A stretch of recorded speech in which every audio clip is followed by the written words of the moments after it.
But this particular situation, okay. I've worked in human rights and elections. I worked in Bosnia. I worked in a place called Srebrenica. I remember one time, well, it was not Srebrenica, but in another community, another village nearby, where U.S. military was responsible for that part of Bosnia. This goes back to the immediate post-war time, and they had the S4 troops from NATO, stabilization force, they're called.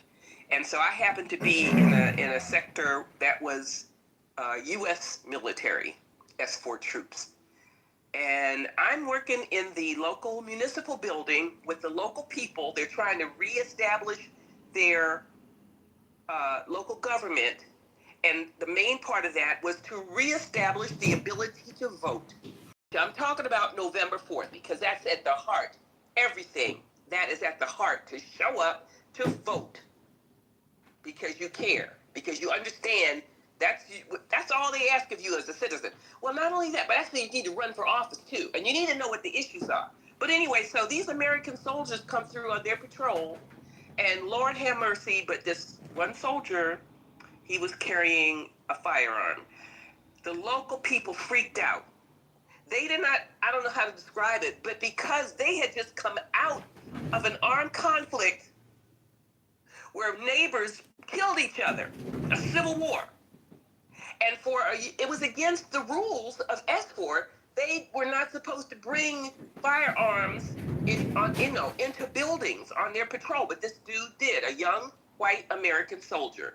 And everybody in the building noticed it. We are immune. We are not immune, impervious. We have forgotten something. To even talk about murder by gun, I don't care if it's hunting rifle or whatever. But the United States is off the track. And I had a total stranger, Scottish, white man, on a plane flight in Africa. Some years ago, this man, he decided to chat me up. I'm sitting by the window, the dude sits beside me. He started talking to me in the terminal, which is a regional terminal, and not an international flight, not a long flight. Nice person. And the dude says, when he finds out I live in Italy also, he says, well, you better stay in Italy because there's going to be a race war. But what does this have to do with the question of whether the motive is necessary? This kind of violence, I can't deal it, Gary. I think to my ear, it was sounding like you're doing both sidesism. And that's far from the way it actually is. It's so far. As a child, I witnessed 4 political assassinations, was it? President Kennedy, Malcolm X. Some people wouldn't count, but he counts. So you're kind of making the point that I've been trying to make by suggesting that we have to tally up how many political assassinations were made of people on the left, and how many political assassinations have been made of people on the right, and that will give us a clear picture of where the ill is in our society. So if more people on the left, me and one other black girl, we integrated our junior high and high school in Pennsylvania, and it's like so Republican and stuff. Some of these kids, I mean, I knew these people. They were not all friends of mine. And some of them were not interested in being friends with me because I was a black person. And here we are. We know that there's racism that is ingrained in our society. It's beyond that. It's beyond that. What it is, and Nancy McLean's book, Democracy in Chains, the deep history of the radical right's stealth plan for America. So just to sum up, it does matter, and what matters is that the right is the dirty side of the aisle, because that's where all this is coming from. Is that your argument? Okay. What I'm saying is that, as some people say, because I vote, but I just, it's really, this is like so complicated, so complex. But we have a 34-time convicted felon in the White House. We know all that, but that's what we're here to discuss today. We've discussed that ad nauseum on the stage. The question is, and if you could focus on the question, you said that you saw the title of the room and it prompted. You said that you saw the title of the room and that prompted you to come up on the stage, and thus far, unless I was invited on the stage. That's fine. I'm just saying, I don't know how you got on the stage, whether you were invited on the stage or whether you raised your hand. Great. That's great. It doesn't matter to me whether you were invited or... You spent 8 minutes. I didn't finish what I was saying, but if this is the end of it, then I'll shut my mouth. I'm not asking you to shut your mouth. I'm asking to try to bring this around and focus at the topic at hand, not whether Donald Trump is a felon. Because this is not about this Robinson. What's his name? What is it about? What is it about? Tell me very succinctly right now. It's about the breakdown of the United States. And right now we're talking about a breakdown on the right, because this was not somebody from the left that shot this fellow. Okay, you know that. You know that. You know that. How do you know that? How do you know that? Judge Luttig, his own grandmother talked about the situation. How do you know that? How do you know that? How do you know that? Have the FBI investigate it. But let me make one more point, and then I'm going to leave it alone, because you want to see it a certain way. And no, it's not that I want to see it a certain way. I want you to address the issue. Does not count. I want you to address the issue. Told us, Judge Luttig said in the summer of 2022, after the January 6th killings, they were killings too, but the attack on the Capitol, where I used to work, he said that Donald Trump and his supporters and allies are a clear and present danger to Americans. And that's why Charlie Kirk is dead today. Yes, because he's part of that whole thing. Okay.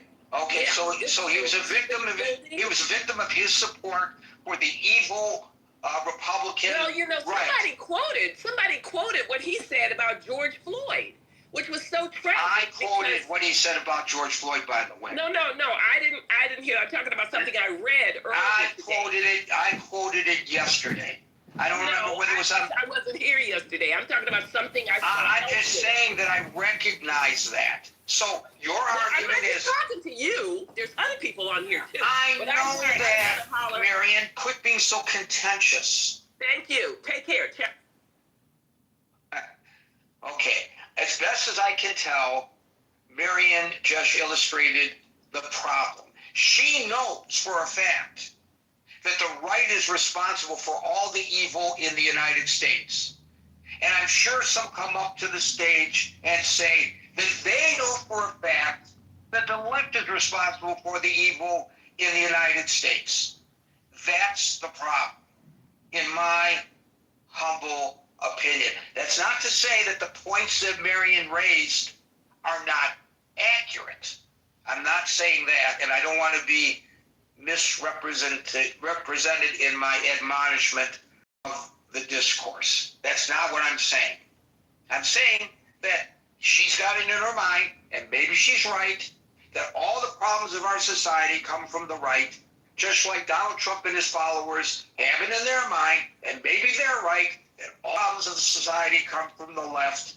And so long as we continue to do this finger pointing, and you're wrong, no, you're wrong, we're never going to resolve the problem. And I really fear that there will be more political violence in our society. That's my Nostradamus prediction.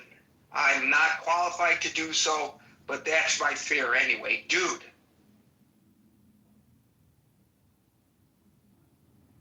Hi, Gary. I just want to start off saying I love people who identify as Republican, and I also love people that identify as Democrat. You're trying to play both sides, dude. How can you do that?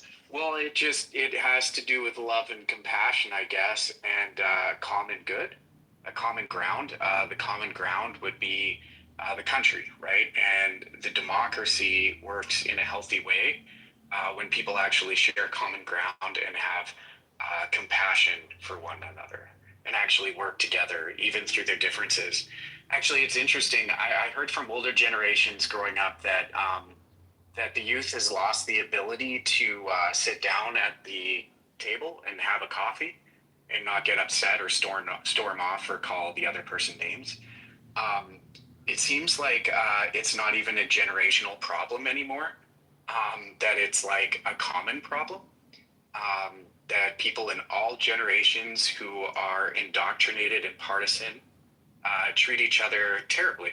And it's interesting how many people identify as having religious views, or even just how many people do not identify as having religious views, yet both seem to, when it comes to the right and left religion that they are supporting, they seem to act just like religious hypocrites, indoctrinated religious hypocrites who have no love or compassion for the common citizen.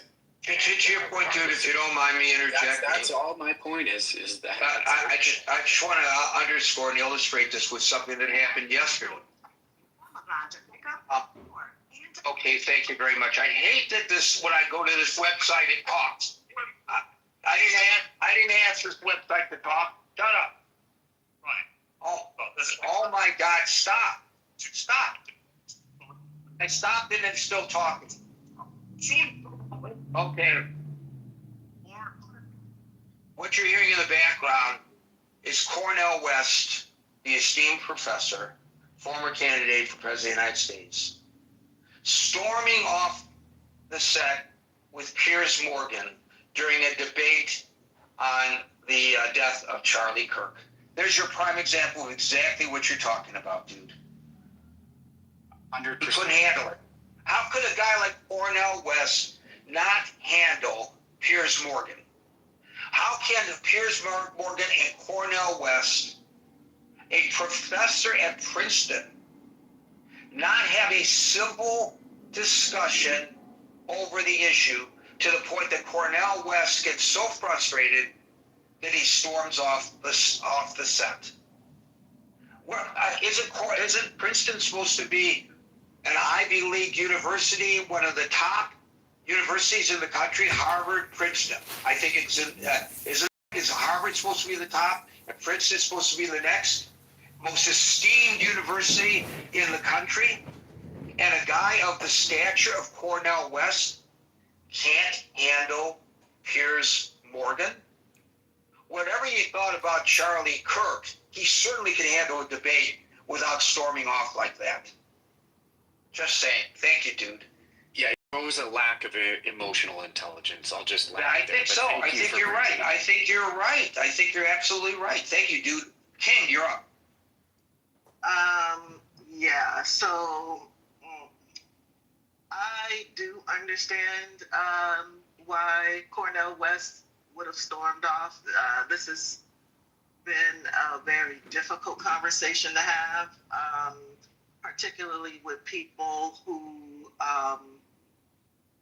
again, lack of empathy, refusing to put themselves in another person's shoes, and their understanding of the environment, the rhetorical environment that all of this is surrounded by. And I'm not talking about from a partisanship perspective. I know that Cornel West has 2 kids, and one of his good friends, he has a well-known friendship with another scholar, Robert P. George, who is a profound conservative intellectual.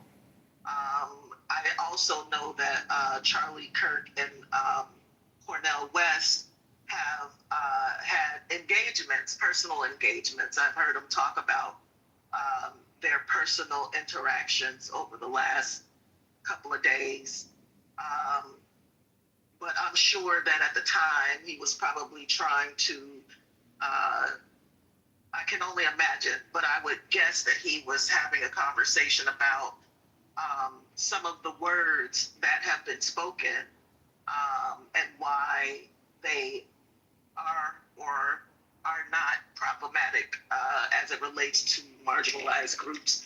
But I do agree with you that the motive doesn't really matter because, well, firstly, like I said, I don't think this is an issue of partisanship. The pattern that we've been seeing with young men, radicalized young men, lashing out because of the nihilistic indoctrination they've received online, is the through line. The same day that that young man shot Charlie Kirk, another young man shot up a school. 2 weeks before that, somebody else shot up another school. And this has been going on, right? I have thoughts about the partisan leaning that some of this indoctrination comes from, because I know of the Andrew Tates. I know about some of the messaging that have been reaching children as young as in junior high or middle school. A conversation that's starting to happen now online is that the parents of young people are looking at their kids like, okay, what do you know about a Groyper? What do you know about these people? I've never heard of Charlie Kirk. I've never heard of Nick Fuentes. And they're asking their children, and they're floored because their children are very aware of the memes. They've been exposed, is what I'm saying. And all of these new terms that these parents had no clue about or what they meant, the children are well versed in this. Some of those kids are going to fall deeper into those holes because of the algorithms, right? And it doesn't even matter the platform. There was a time where people felt more vulnerable going into places like the deep web, but people are being radicalized through TikToks and YouTube and Instagram, and the algorithms are playing a part in this. And so I think that is a way that people from a partisan's perspective can find some commonality about, because there are a lot of parents who are worried about the things in this that their kids are being indoctrinated with as it relates to violence and retrograde ideas. Like one of the moms was talking about how what sparked her to ask her daughter, was she aware of these things, is because somebody in her class was suspended for standing up and saying Hitler was right. And so it provoked this conversation that wouldn't have otherwise happened with this parent and her daughter, right? And so I think that's the larger issue. And I think I'm willing to bet that, this person, like the other person who shot on campus, even though it was a high school campus, also have been exposed to this radicalization. And I think that we need to wake up and take our heads out of our asses as the adults and stop making it about us, or, because we know that both parties have their issues, both ideologies. Any ideology can be turned into something violent and terrible, right? For everyone that talks about, religion, we know that religion even has been used to perpetrate violence on other people. So it's really not about the partisanship. It's, in my opinion, it's about just the fact, the degree of radicalization that is happening amongst young children, and they're growing up with these ideas that are totally retrograde, and that everybody is clueless. and they have access to guns, right? So they have an arsenal, as well as the seeds of violence planted into their worldview, combined with a lot of hopelessness, a lot of confusion, and just a lot of hormones. So I do agree. I don't think that the motive matters that much. I think that there's a bigger issue, and because this can be used politically, that's why the motive is being as emphasized as it is. It's because this motive is being used as justification to clamp down on rights and speech and a whole lot of other freedoms that we've taken for granted up to this point. So I'll yield there. Thank you, King. Brian. Hi, Gary. Does the motive matter? I think it could if anybody cared. I think his motive, if it was analyzed by someone who cared, could cause maybe someone to look at why he did it and see if there was any corrections that might be made in the future to help prevent something like that from happening again. When Charlie was assassinated, there was so much blowback on social media that it kind of, I don't know what the word is, kind of incensed me in a way, because I was just learning what happened and didn't even know who Charlie was, but there was this blowback of people were blaming the left and there was so much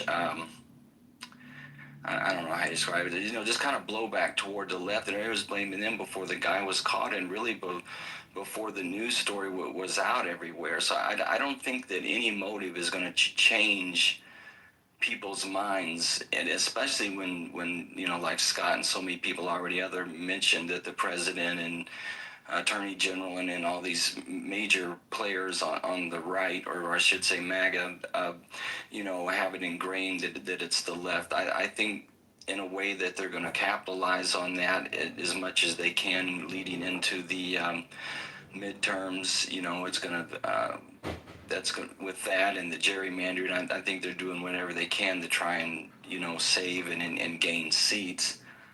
But unfortunately, I think that's going to cause the problem to exasperate. I think it's just a matter of time before something else happens again, especially if we don't change course on the way people are talking. And I'm admitting that the blowback eventually went both ways, because it got real ugly as people was quoting Charlie and that type of thing. It's just an ugly situation that just does not seem to be to de-escalate. But I there's been some good comments so far, and I really don't have much to add, but thanks. Thank you, Brian. Chris. Damn it, Gary. How are you today, Gary? Damn it, Chris. I'm doing fine. Well, you ain't got to use your black accent, but I appreciate it. At least I know that you hip. Hey, putting King and Brian in front of me is kind of the cheat code on shutting Chris up solely. Because a lot of the things I wanted to talk about has been said, and gratefully so. So let's get straight to it, so I'm not here wasting anybody else's time. Does Robinson's motive even matter? Yes, it does, to both sides, actually. Unfortunately, the investigation that we'll get will be skewed. The FBI working the case will be skewed. And that means motives will matter for the respected administration. Why? Because they can push the narrative that makes them happier. They can push the narrative, as Brian said, that can push them into midterms with a strong base, or try to find a strong base in the sake of a death. Which, I hate to say it, with how fast they moved as soon as the man's death was announced, they played their hand so fast that it was too obvious that you guys had ulterior motives on his death regardless. It could have been anybody from the right from the way that they're moving, they would have found a way to utilize it for their gain. Now, oh, poor sorry Charlie Kirk and his family, yeah, great. I'm there for you all. Whatever well wishes you want to send to them, I respect. But the way that the administration, who said that they were friends of Charlie Kirk, decided on utilizing Charlie Kirk's death in the aftermath to turn things into a field push, an agenda, and a distraction from what we previously seen coming down the pipeline from the gerrymandering, which was funny that you mentioned that. I believe that was Brian, because the gerrymandering has been looked over. Why? Because we have a new topic on our television screens. The same goes for the Epstein files. The Epstein files are now on the back burner. Why? Because we have to figure out about all these bad apples talking bad about Charlie Kirk. And guess what? Our Congress agreed. The Congress just pushed that stuff right out the back door and said, we'll figure that out eventually, if not ever, because now we have a bigger fish to fry. People are being mean about Charlie. So the motives do matter for the right. Now let's get to the left. The motives matter for the left too, because I'm not one of those people that says, well, they're playing it on both sides, because obviously the rhetoric that's being pushed on from the right is way more detrimental than the rhetoric was pushing on the left, and we'll get to that here shortly. But the left can also utilize from it. The left needs to utilize from this because, yes, we don't have all the information. We don't know if just because he had a right-leaning family that he was actually on the right. But what we do know is that the right decided to pull war out as soon as they could. And the left should be speaking to that. Hey, who are they at war with? The left should be speaking to the fact that who are the right declaring war on? Who are they upset with? They have every single aspect of government. They even have the Supreme Court in their pocket.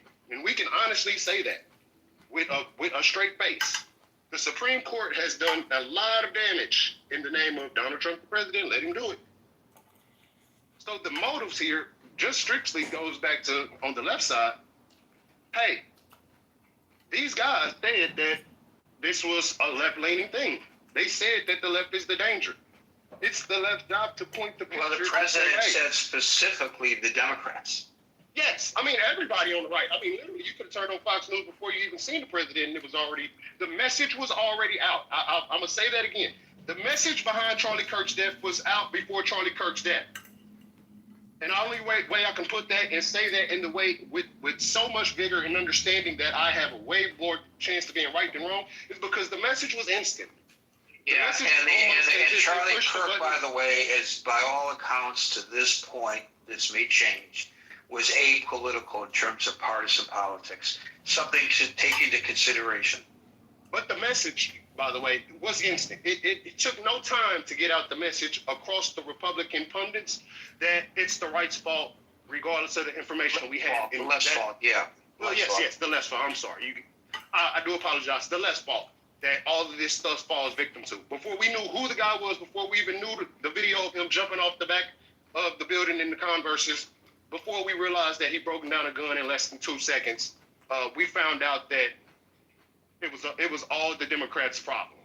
That they pushed it and they pushed this and we need to go to war because it's time. Now, let's get back to the last point I wanted to make. It's exactly what Brian said. Man, King and Brian was cooking. And it might have been King that said this, but I want to give them both shout out for stating the fact that all this stuff is went underneath the radar of parents, of grown adults who consume politics on a daily basis. Okay? Let's understand how well they hid Charlie Kirk in plain sight. Let's understand how algorithmic they were able to hide Charlie Kirk and his message. What do you mean they were hiding his message? I don't get the point. What I mean by they were hiding his message, and I don't put a they with a person or a party. I'm saying Charlie was infectious to children.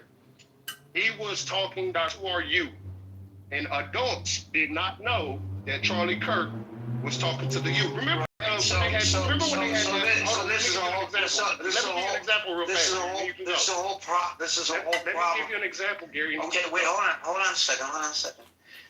This is a whole problem that we have generationally with some people not understanding that what to them is a legacy way of getting information out. There's a whole different, like people said to, in fact, somebody I know in her 30s asked me, what's Discord? she's already too old to know what Discord is. So there are so many different ways of getting information out. The older generation, probably many.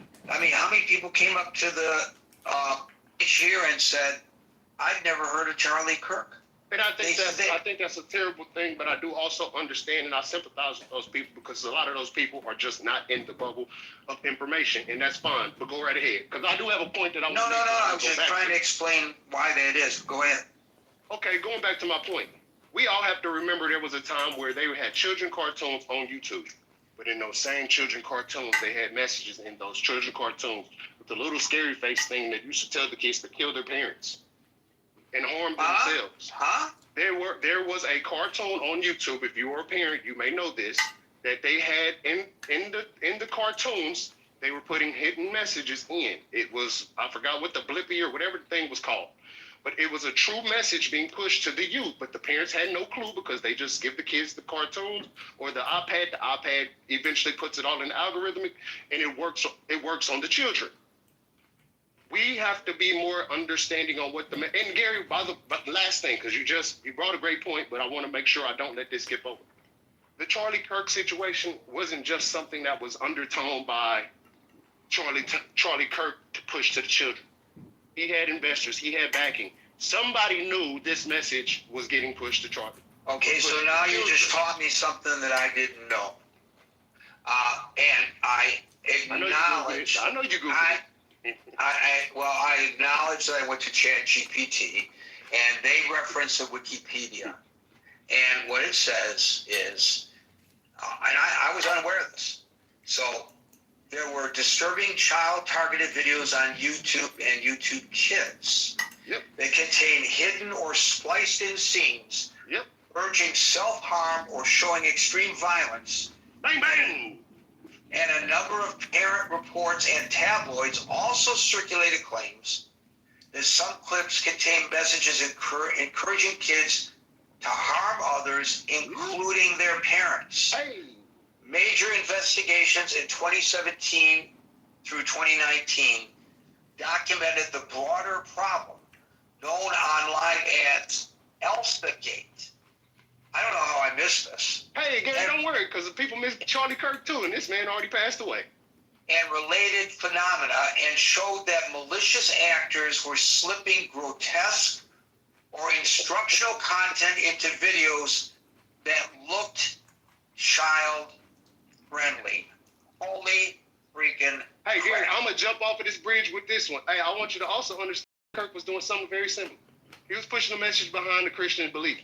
Well, I don't know whether it was behind a Christian belief or not, but let me just say that whenever Charlie Kirk went onto a college campus and engaged in these debates, where, by the way, he overwhelmed the 17 and 18-year-old people who because they're unknowledgeable. and he would often point out, I never went to college. Yeah, I never went to college. he was like Rush Limbaugh used to say, that he could debate you with one arm tied behind his back kind of thing. That's what Charlie Kirk was doing. But he always had, and by the way, I'm not saying this critically, I'm saying that this was brilliant. He always had camera crews, plural, there. And they would extrapolate from these long exchanges 20-second clips that went on TikTok and Instagram, and that's how he propagandized his message. He was absolutely brilliant at it, but that's what was going on. All right, Gary, I'm at the home run. This is the home run, so I want you to all pay attention to what I stated. There was once an organization, and I'll just use organization because we don't know who the persons was or people was that were putting together those videos on children, who actually had a plan to manipulate your children without your knowing.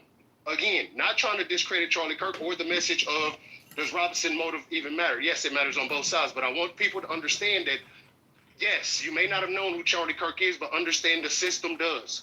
And the system knew exactly that you guys wouldn't know who Charlie Kirk was until it was too late. And children are being indoctrinated with information that is not always true, but sometimes hateful. And that's where it gets sticky, because this type of stuff can go over the radar of the adults. Even a Gary who is in this type of media did not understand that children were being harmed by YouTube videos. And this is the same situation we're currently looking at. So I don't want everybody to think that, oh, he hates Charlie Kirk. Hey, he's a human with family and children. I wish he thought about them people more. But the truth of the matter is, people are being indoctrinated from underneath the radar, and our system does understand that. They are literally understanding that you. So I'm just going to suggest. Thank you. I did a little deeper dive into this. There were a lot of investigations by researchers and by journalists, and they couldn't really pinpoint who was behind it, but they found out that these videos were generated by overseas content farms. According to this article in ChatGPT, again, I have not time to check their research, which if I was doing a story, I would have to go beyond just what I'm seeing here. So I'm presenting this with a grain of salt. According to what ChatGPT is saying here, the main motivation was money, exploiting YouTube's algorithm to get clicks from kids. But I don't know, because the subliminal information, I don't think had anything to do with money. And I'm wondering. Yeah, I was gonna say, how do you do subliminal gain you more access to money? Right, but what I'm wondering is, given what we know about Russia and other foreign actors using the internet to cause division among Americans and in Europe, in the various European countries, among the citizens of the countries, it would not surprise me if we ultimately learn that it was something like that that was behind all of this, to try to corrupt our society even more than it's corrupt now. Chris, thank you for bringing this to our attention. I was totally unaware of this. Also, Gary, I just only wanted to say, and for purposes or even reason for the people in the room, I only wanted to bring that up because the information that being spread was under the radar of the adults that should have been understanding to check those videos. Watch the videos for your 15 minutes before you allow your children to watch those 15-minute videos. That's my whole point. A lot of this stuff just goes over the adult's head, and then we find out later on that, oh man, this was probably hurting my child, and the parent can be a great parent. It just ends up being something that does not work in the message that you want to give your child. They're giving sub-teens, children, smartphones to keep them busy, keep them out of the parents' Basically. ear. That's really a problem. Thank you, Chris. Yep. That's really, really interesting stuff. Steve. Oh, by the way, it's now 5:58, so we will not be adding anybody to the stage. However, we have seen an we alleged will murder get to everybody on the stage such who's already specific text messages as we go about into exercise. the alleged murder weapon, Yeah, where it was Gary, hidden, how it was to the placed, topic what was of on the it, but room, also I it was think very it's touching important in a that way we that I think many of us do. didn't I think expect. it does A very matter. intimate And from portrait this into this perspective, relationship when between the we suspects. see corrosive elements starting to have a corrosive impact on the country, I think they need to be identified. And they need to be identified not in the way that Trump's talking about, let's go out and hunt them down and prosecute them, or Bondi's talking about prosecuting someone for talking about something. That's not what I'm talking about. More on an intellectual level, where you can draw those forces that are being corrosive out into the light, to where they have to articulate to the general population that might reject this line of thought. I think that's the important thing. And as long as it's bubbling underneath and we don't know the genesis, or we don't know what is producing the kind of action that we've seen, then we'll kick flat-footed. And it's more to where the society, left and right, can expose the corrosive elements on either side. And like I say, corrosive elements, when exposed to the thoughtful interrogation of the idea, usually falls apart. And if you do that, then you invalidate the argument. So just like with Lincoln, was just Booth, his motivation for shooting Lincoln, was it important? I think it was, because it to my point, it indicated that within society, even though the country had been through a traumatic event, there still was a lingering problem that needed to be addressed culturally within the greater society. So if we have these elements, and like I say, it's both ways. There's nut jobs on the right, there's nut jobs on the left. Political parties are not immune to this type of poison that can seep in. So either way, when those types of things are allowed to germinate in darkness, and they're allowed to germinate without being examined with critical thought from reasonable people, which I think most of our country is, then they can metastasize in an event like this. So that's the reason I think it is kind of important to address it before it evolves into a tragic situation and we find ourselves at each other's throats, Gary. So to your point, excellent points, by the way, but to your point, would you argue then that since we don't yet know the motivation, that we should not speculate and not cast aspersions upon one another based on what we speculate the motivation is? Well, I guess it would depend, to your question on that point, at what point, based on the investigation on all the elements that we know, do we say we haven't reached a tipping point in drawing a conclusion?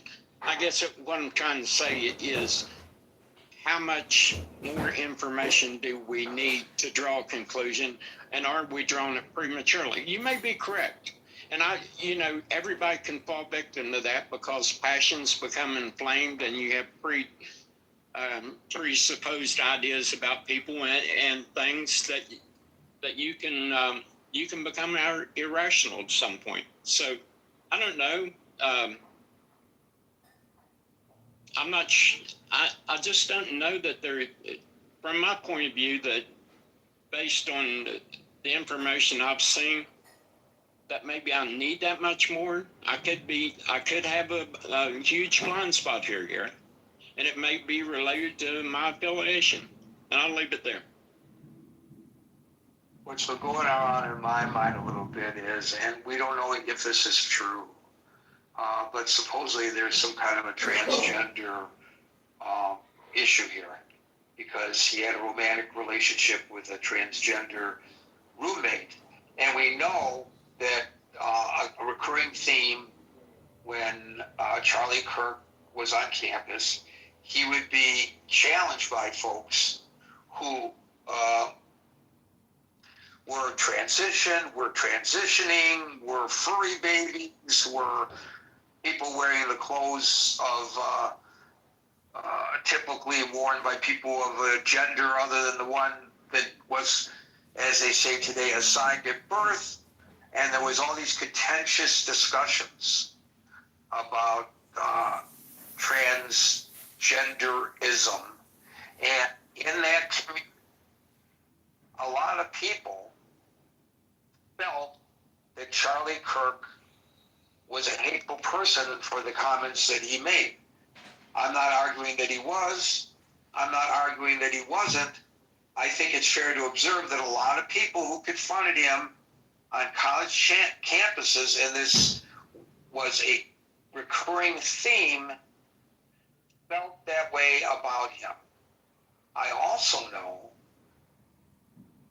I can say this anecdotally, I don't have any research. I'm sure there is research to support or dispel what I'm about to say, that there are people who identify as transgender or transitioning, who I have met in my lifetime, who identify as conservatives, and there are people who are transitioning who identify as liberals. It's not a political position. It's not like I'm going to show how liberal I am, or so I can transgender conservative. You can't. It's not that. It's a personal choice, whether you agree with it or not, whether you take Charlie Kirk's position or you feel that people have the right to make that choice is not the issue. I say this to suggest, from what the county prosecutor said today, there was a message between Robinson and his roommate, in which he said that he was going to kill Charlie Kirk because Charlie Kirk is a hateful person. It's very possible, and I just want to send out this proposition.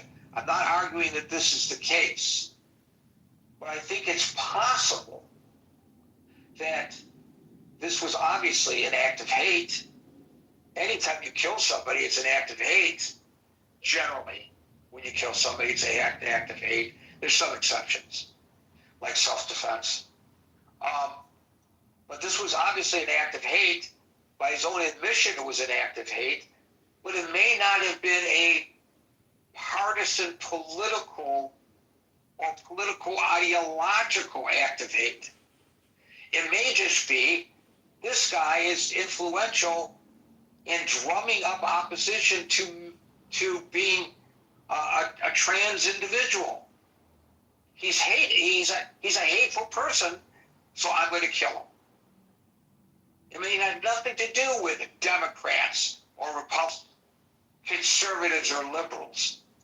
And it may turn out that it was politically motivated along partisan lines. But at this point, we don't know. And that's why I don't understand why the nation is like screaming and pointing fingers at one another when we don't know.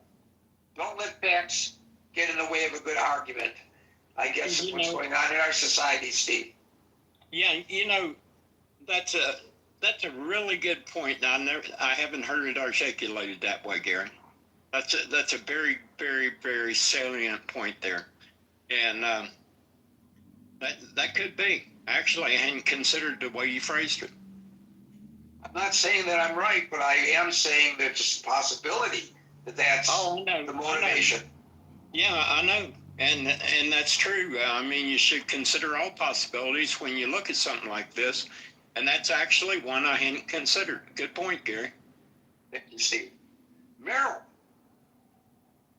has Pam Bondi knocked your door? Yeah. She's knocking at my door. I know. Today, I was reading everything that was being written, and I started to think, oh my gosh, I want to kill these people. I want to kill people on the right. Oh my gosh. Because it was so, that's what people on the left do. And by the way, who are the people on the left? I'm so confused. I can't articulate this. Can I please interject and tell folks who may not understand that Meryl is being facetious? Because some people will take you literally and they're going to say, Meryl said she wants to kill everybody on the right. And I know that's not what you mean, and I just want to clarify that. Yes, I was being facetious. I felt like somebody was saying that about me. So I felt like a lot of people were doing that. I don't know how to articulate this well. I liked what you just said about, might not be about, it's about hate, but it might not be so much politically motivated. And I have often thought that when you have a person who's the sole shooter and you don't associate him with a group, you don't associate him that way, that person has been affected personally by something that the victim has done. And I do feel that this could very well be the case. I also think that a big problem that we have is when we start saying this person, it's on the right is the most violent, or the left is the most violent, we tend to elevate the person who's just been killed. I don't know that Charlie Kirk should be elevated any more than Melissa Horton, the House of Representatives, the head of the House of Representatives in Minnesota. who she and her husband were killed. And nobody really. I think the husband survived, right? But she was killed. No, they were both killed, and their dog. There's someone else who was killed. He was shot, and his wife was shot. That's another 2 other Democrats that night. But no, they were both killed, and their dog, and their children are orphans now. And who talked about them? Did anybody talk about them the next day? And I sit and I feel that when we start talking about Melissa Hortman, she was a Democratic state representative, formerly Speaker of the House, and her husband, you were correct to correct me, fatally shot in their home in Brooklyn Park, Minnesota. You're right. And so we have elevated by when we start attributing motives, we have then looked at Charlie Kirk. We've elevated him as much as he did in life. He's been elevated much more in death. And I don't think that we should do that. I think Bernie Sanders was right. I think your opening speech was right, as short as it was. I do think that we should. It's time for us to say, okay, enough. Now we're going to stop this. How do we stop it?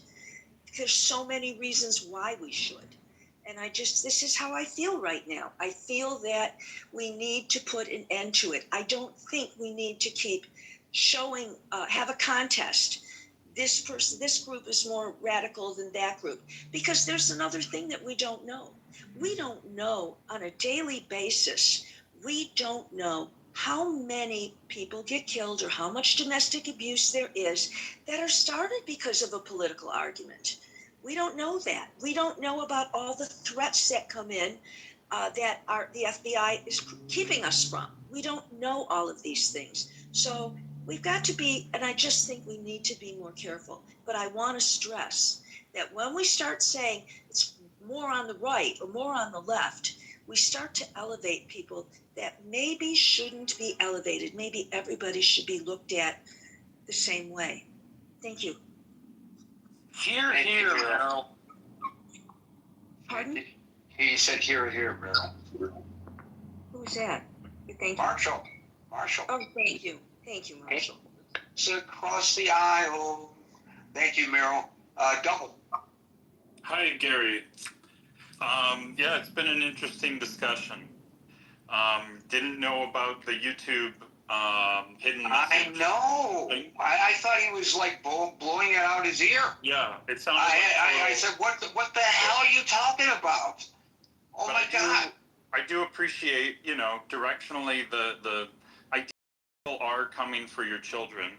They want to corrupt your children. A lot of people think if they want to change society, they want to start early and get them while they're young. And he's right to point out Charlie Kirk saw that opening in the market, as did some others. I think Ben Shapiro has been on college campuses quite a bit. Speaking, you have even further right, even more problematic people like Milo Yiannopoulos. Although when he shows up to campuses, the protests often were so extreme that he would sometimes be uninvited. Like I believe that happened at UC Berkeley. Yeah, happened to Ben Shapiro as well. Yeah. So, we could talk about that as a problem, but, but I mean, it's fair. That's what colleges are, we infantilize college students, unfortunately, but that really used to be considered that as your real maturation phase where you're meant to contend with all the ideas in the world, however offensive or disturbing or mature or whatever they might be, that you now have to address learn, understand, process, debate, and that is part of your graduation into adulthood. To that point, Double, and I'm going to sound like a curmudgeon, and I'm looking back and like that. But I think my observation is pretty spot on, based on some of the clips that they're all over the place now. And Meryl is absolutely right. He's bigger than life now, bigger in death than he was in life, Charlie Kirk. So the algorithms now are causing these clips to which I referred earlier to pop up on my Facebook and on my Instagram, and I see people coming to the microphone to debate Charlie Kirk having great difficulty articulating their thoughts, and some of them even are referring to something that they read on the internet, and they're holding their phones and reading off the phones when they're trying to debate Charlie Kirk. And Charlie Kirk would say, "Look at me. Don't look at your phone. Look at me." And when I was in college, my recollection, I may be looking at this through rose-colored glasses, was that we had very vibrant debates. I was in the Vietnam War era.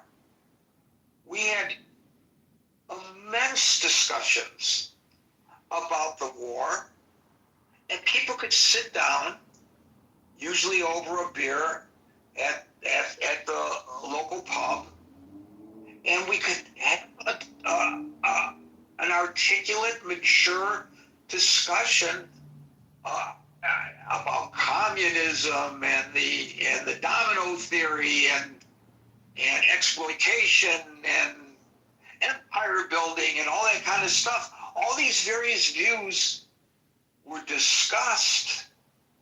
The military-industrial complex, but we need a strong military to protect us. People had varying points of view, and we would discuss them, and we could all articulate very well, I think, and then we would go our separate ways and remain friends. But and I don't know, maybe most of the clips, most of the interactions he had were not like this, but so many of the clips showed people sputtering while trying to talk to him. These are university students. What the hell? Yeah, I agree with you, Gary. I think we've dramatically, the inflation of, if you adjust for monetary inflation, the inflation of the cost of universities, and the inflation or the expansion of the administrations in universities, and the profit motive there has corrupted these institutions so much. We've dramatically lowered the standards, and we've jacked up the price, so they're profit maximizing institutions now that don't really, you're allowing people in who don't have the cognitive abilities or education to be there. Or the other thing that's happening, and I can speak to this anecdotally, I don't have any statistics to back this up, but I know of many cases where the student is articulate, the student is very intelligent, but the student kind of goes against the grain of the norm on the campus and is shut down. And it's like, well, wait a minute. As you pointed out, it's supposed to be the forum for open discourse about many issues, and yet people in the minority, whatever that minority might happen to be, are not given the opportunity to articulate their feelings, their beliefs, their arguments without being shunted by the other, shunned by the other students on the campus, and sometimes by the professors themselves. Yeah, I agree. And, people are claiming, I heard someone I respect greatly on Clubhouse earlier today saying, if you send your child to, one of these northern or certainly northeastern universities, you are basically signing them up to be indoctrinated into a religious ideology that will push them to, change their gender and become, radically opposed to. I think that's an overstatement, but I think there's a greater acceptance of that, perhaps on the campus and in general society. But that nobody on the campuses are trying to get people to change their gender, and they're getting indoctrinated in a bunch of It happened to my cousin, Gary. It happened to my cousin. You know, but Go talk to your does cousin happen. and ask I your think cousin. we're out of touch. I think we as older people are, you know, to the point of the earlier caller, I think even we are out of touch in just how, and I think that you saw it in that clip and seeing a kid said something slightly counter to the group think and was immediately shamed into submission. And like that is. Yeah, but that's not what we're talking about right now. You're taking it to another level. I'm going to let you go. I'm Because just we're out of telling time. you what that group think is. Check with your cousin and see when that cousin started having feelings of transition. I'm not just talking about transition. I'm just talking about the overall theme of, you know, what some people would call the woke religion, Gary. You know. Yeah, but you just said that people would be pushed into becoming transgender. Trans is just one aspect of. Well, the woke I'm just religion. responding to what you said. I gotta run. Thank you, Double. Thank you very much. We go to Shadow. Shadow, you're up. Thank you, Gary. I appreciate that. Man, my ADD is on overload right now, so I don't even really know what I want to say. But if we're talking about, we're all in that position right now. So don't think that it's that you have a medical condition. You're just part of society, buddy. Right. Yeah. So does the motive really matter? Like, I really don't. I wouldn't say it does, because, I mean, you can be presented with, especially a specific side, I won't say which, will be presented with facts, and then the story will always be spun in some sort of fashion. I mean, for example, if you want to dig into the data, like I've posted it in the chat, I've sent it in your back channel as well, Gary. But if we're talking about, if let's say Tyler Robinson, he was born in Utah. He went to a conservative school, raised by a conservative family. All of those data points would point to that he could be a conservative, because that's the way he grew up. But like, the fact that he was in a queer, quote unquote, relationship, does that make him part of the left? No, I don't know. No, that just means that was his sexual preference or orientation or experimentation. It has nothing to do with his partisan political positions. Right. So yeah, I don't really know like what to say about that particular story. I mean, honestly, he could just be a crazy person. It should just be left at that.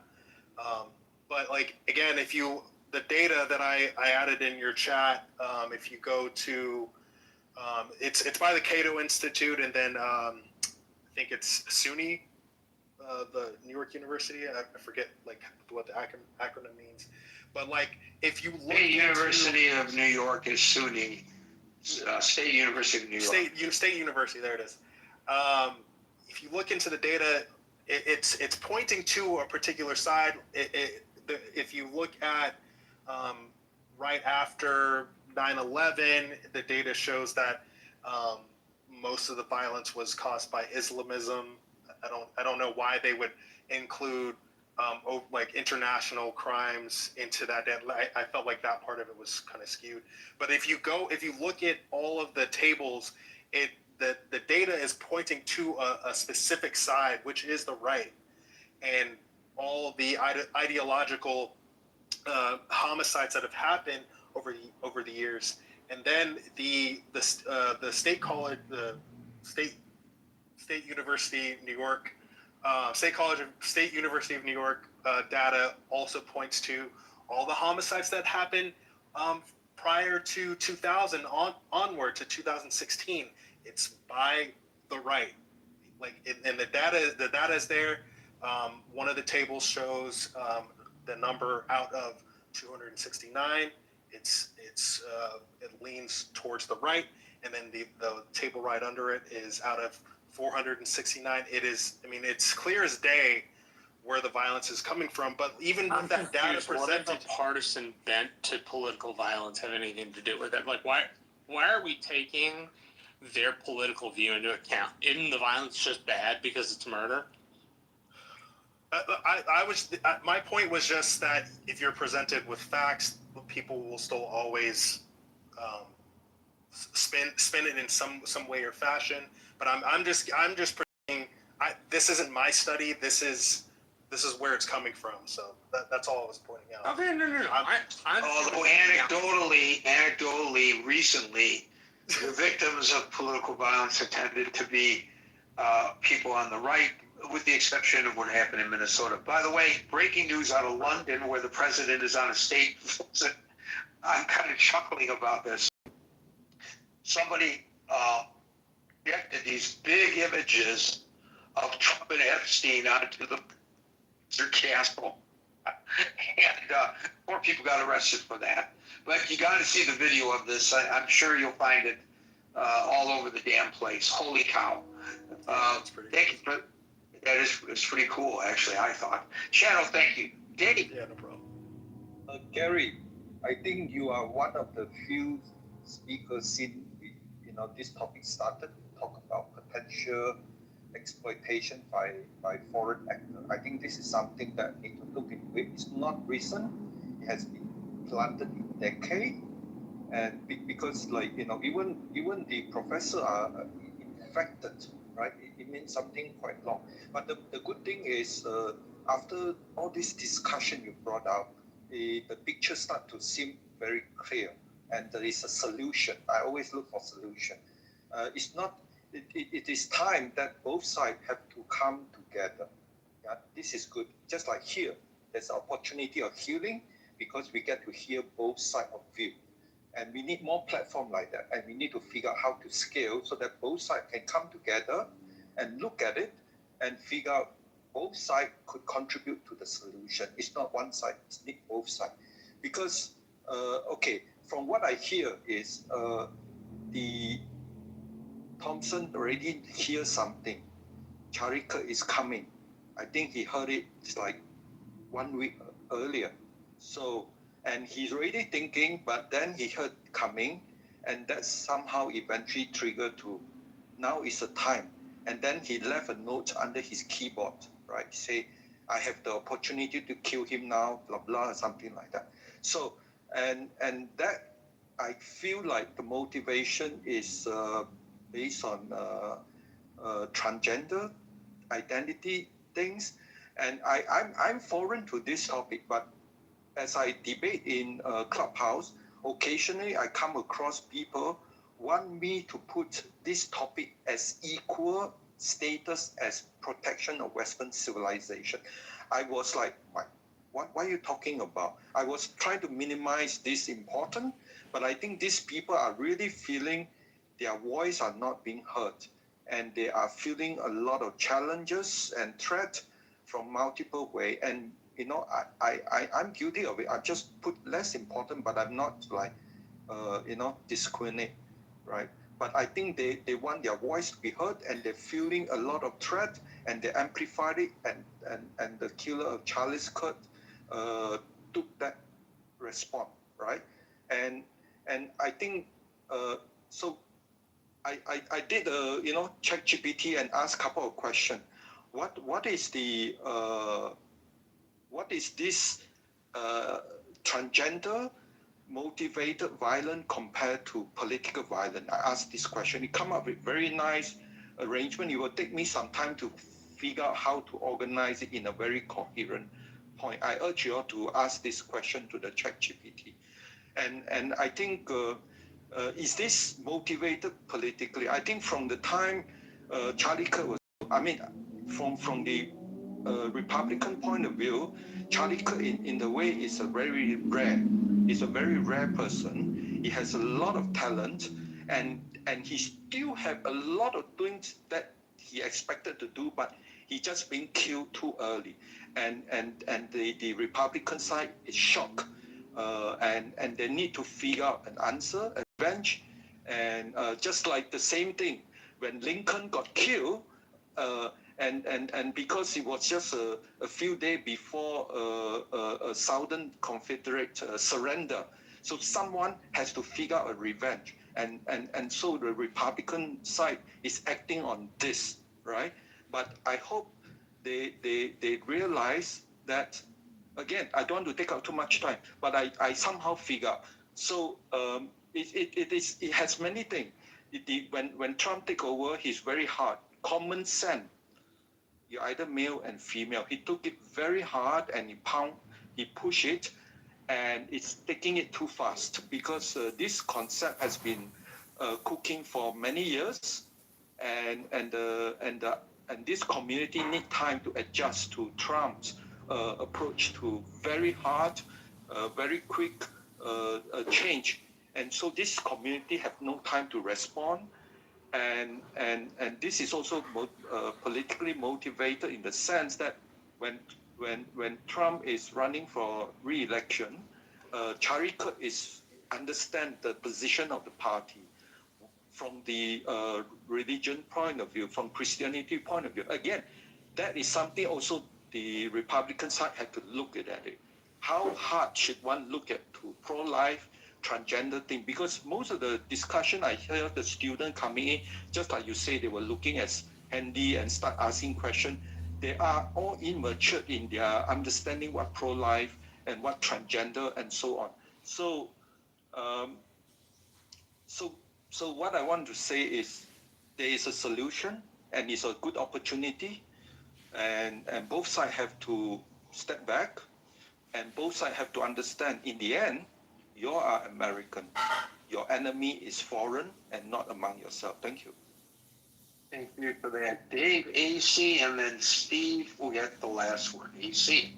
All right, thank you, Gary. This has been a phenomenal room, but to be concise, so does Robinson's motive even matter?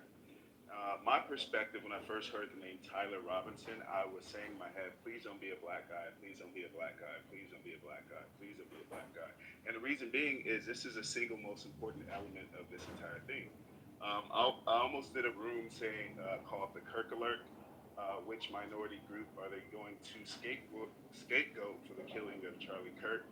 And I think that my experience, living in America, is that when something happens like this, there's typically a scapegoat, and the revenge on that demographic is going to be tremendous. There's going to be a tremendous amount of spite and vengeance for whatever group is assigned this, whether it is the I think you should say that. I was thinking, please don't be a Jewish guy.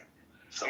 Yeah, and so I was like, there's going to be a tremendous amount of vengeance for whatever demographic it is, whether it is Democrats, whether it is the LGBT community, black community. I know when COVID first happened, I was like, if this is anything to do with China, then all Asian people are going to have to deal with this. When 9/11 happened, I was like, if this has anything to do with... And by the way, a lot of Asian people were attacked on the streets of the United States. Yeah. And even if they had been Chinese, what does that have to do with anything? They had nothing to do with what happened over there. Exactly. And so the reason why I was saying, please don't be a black guy, is because I know that I'm going to have to deal with... I live in the Bay Area, right? And next to Berkeley and San Francisco. And, we don't have anything to do with that. But how America kind of works, right, is somebody has to get the blame, and there has to be some sort of revenge or vengeance, and then that happens for a long period of time. I know when Obama was leaving office for his second term, there was all these police shootings of black people. It was like every week and every day. And to me, I took that as a message, as, we are reclaiming our country or whatever. So there's lunatics on both sides. And so I think that this is the single most important part of this, because as soon as a narrative is established, there's going to be groups that, are basically going to commit acts of terror. And so ever since this Kirk shooting has happened, I've kind of been on edge, because it just feels like we are waiting to hear what the facts are. And as soon as the country gets the facts and we can establish a narrative of whose fault it is, then that group is going to experience some sort of revenge terror attack. And so that's my point of view on it. But I think it's the most important element of this entire story.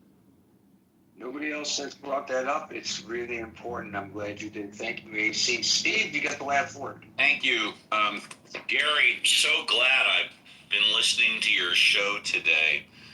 Literally, I have a 22-year-old blood niece, just graduated UCLA speech communication degree. She's going to her master's program at Northwestern in journalism. By the way, Gary, I don't know if you knew, but that's only like a 12 or 14 month program. I've actually trained interns from the Northwestern School of Journalism, which it's debatable who's got a better J school, Hofstra or people say NYU or Columbia, but it's really Hofstra and Northwestern. Those are the top two in Gary's esteemed professional opinion. So good luck to her. Thank you. But Gary, up until an hour ago, I had no concerns about her sexuality because she started UCLA at 18, straight female, graduated UCLA, straight female, but now she's going to one of those Northwestern schools or whatever. I'm concerned about her coming out transitioning into a man. Where that comes from. But that being said, I wanted to comment on what you said about debating and how you debated back in the 60s, or you had conversations in the 60s, and people debated Kirk recently. Now, I have not seen any of the Kirk debates, but I've been involved in debates. I've seen debates. I've listened to debates. And Gary, you among all people will attest that a good debater can debate both sides. Nobody belongs in a debate if they cannot have at least a modicum of information that they've studied. And what I presume what's been said today as far as Charlie Kirk debating college students, and they have to go to their phones to look up Google or ChatGPT or whatever, to me that means they have not done the proper preparation for that discussion or that debate. There's an old cliche, Gary, you've probably heard it. Preparation plus opportunity equals luck, okay? And I just find that a lot of people, not all people, a lot of people are taking the easy way out. They are not doing the basics, the ABCs, 1, 2, 3s of critical thinking, which is to put the time in, do the research, distinguish your facts from opinion, and then develop your own conclusions and your own arguments. They're taking the easy way out, and I'll land it here, Gary, because I know you. This is a Democrat liberal vote show.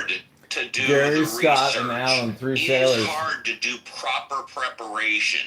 It's easy to spend 10 or 15 minutes, get some sound bites, get some headlines, and think you can come off as doing well. Nothing substitutes for proper preparation. And Gary, thanks again. Bye. You're 100% correct. Thank you, Steve. Folks, we're here Monday through Friday from 5 p.m. to 6 p.m. New York time. So until 5 p.m. New York time tomorrow for the next edition of the Critical Thinking Forum. Everybody be safe, be well, and peace out. Was patient. Can't, I've lost things. He's been killed.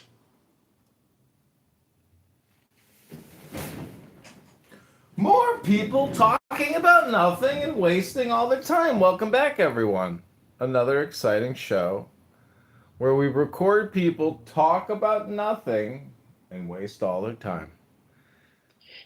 I mean, I'm seeing some people saying that all Call of me this a hypocrite. Is like Call me a they're critic. arguing the But I'll let you Palestinian judge. side is the true Is this a side, waste of time? because UN, United Nations kind of agreed to it, or they declared that.